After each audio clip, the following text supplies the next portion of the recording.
আসসালামু আলাইকুম। অল্প সময়ে কম খরচে আজ আমি হালকা কিছু মেহমানদারি করব, এটাই আপনাদের সাথে শেয়ার করব। আর সাথে একদম পারফেক্টভাবে ঘরোয়া উপায়ে আমি কিছু গরুর মাংস ভাজা রেসিপি শেয়ার করব। তো কাছে কিংবা দূরে যে যেখান থেকে ভিডিওটা দেখছেন, আশা করি আল্লাহর রহমতে ভালো আছেন। আমিও আপনাদের দোয়ায় ভালো আছি। তো আজ আবার আমার একটা ডেইলি ব্লগ নিয়ে চলে আসলাম আপনাদের সামনে। আশা করি আপনারাও ফুল ভিডিও জুড়ে আমার সাথেই থাকবেন, স্কিপ না করে। তো এই যে গরুর মাংস ভাজা বানানোর জন্য আমি তেল, সবজি, হাড্ডি ছাড়া 1 কেজি গরুর মাংস ভালোভাবে ধুয়ে সুন্দর করে নিয়ে আসছি।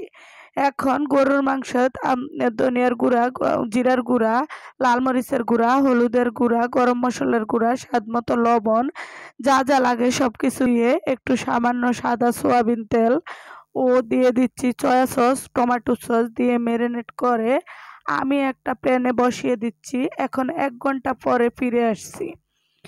এসে এখন দেখেন মাখা মাখা হয়ে গেছে মশলাটা। আমি আরেকটু জাল দিয়ে মাংসের সাথে লাগিয়ে নিচ্ছি। নিয়ে এখানে আমি একটা কড়াইতে তেল বসিয়ে দিচ্ছি। এখন ডুবো তেলে আস্তে আস্তে করে সবগুলা কড়া ভেজে উঠিয়ে নিচ্ছি। তো মাশাআল্লাহ এটা খেতে দারুণ মজা হয়েছে, দেখতেও দারুণ সুন্দর হয়েছে এবং একদমই নরম তুলতুলা সিদ্ধ হয়ে গেছে। তো মেহমান আসলে টুকিটাকি যা কিছু করে তাই করছি। তো সব কিছু আর আপনাদের সাথে শেয়ার করি না, এটাই করলাম। তো আর কি করছি এটা এখন আপনাদের সাথে শেয়ার করব। তো আশা করি আপনারা যে যেখান থেকে ভিডিওটা দেখছেন অনেক অনেক ধন্যবাদ। তো অনেকে দেখছেন সাবস্ক্রাইব করেন না, প্লিজ দয়া করে একটা সাবস্ক্রাইব করবেন। সাবস্ক্রাইবের পাশে থাকা বেল বাটন চাপ দিবেন যে পরবর্তীর ভিডিওর নোটিফিকেশন আপনাদের সামনে চলে আসে, সবার আগে দেখতে পারেন।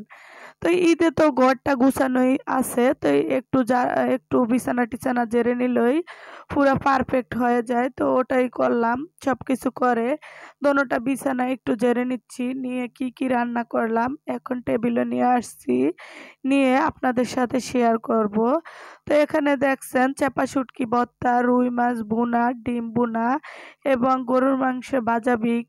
আর এখানে আছে গরুর মাংস রান্না, মুরগির মাংস জাল আর সালাদ আর একটু সেমাই ও পোলাও, সাদা ভাত। তো আমার চ্যানেলটা তো অনেক বড় না, আমার চ্যানেলটা হচ্ছে ছোট, এই কারণে কারো কাছে আমি বলি না যে আমার একটা ইউটিউব চ্যানেল আছে, এই কারণে তেমন করে আপনাদের সাথে শেয়ারও করতে পারি না। তো যারা আমাদের বাসায় আসছে ওরা তো একবেলা খেয়ে চলে গেছে, আর আমরাও ওদের বাসায় যাইয়া 1 দিন 2 দিন পুরা বেরিয়া খায়া আসছি, কিন্তু ওগুলা কিছুই ভিডিও শ্যুট করতে পারি না। কারণ আমি কারো কাছে বলিও না, কারো বাসায় যাইয়া ভিডিও করিও না। তো এই কারণে দেখাইতে পারছি না। আর ওরাও আমাদের জন্য ওদের জন্য চিপস, বিস্কিট এবং মিষ্টি দধি অনেক কিছু নিয়ে বেড়াইতে আসছে।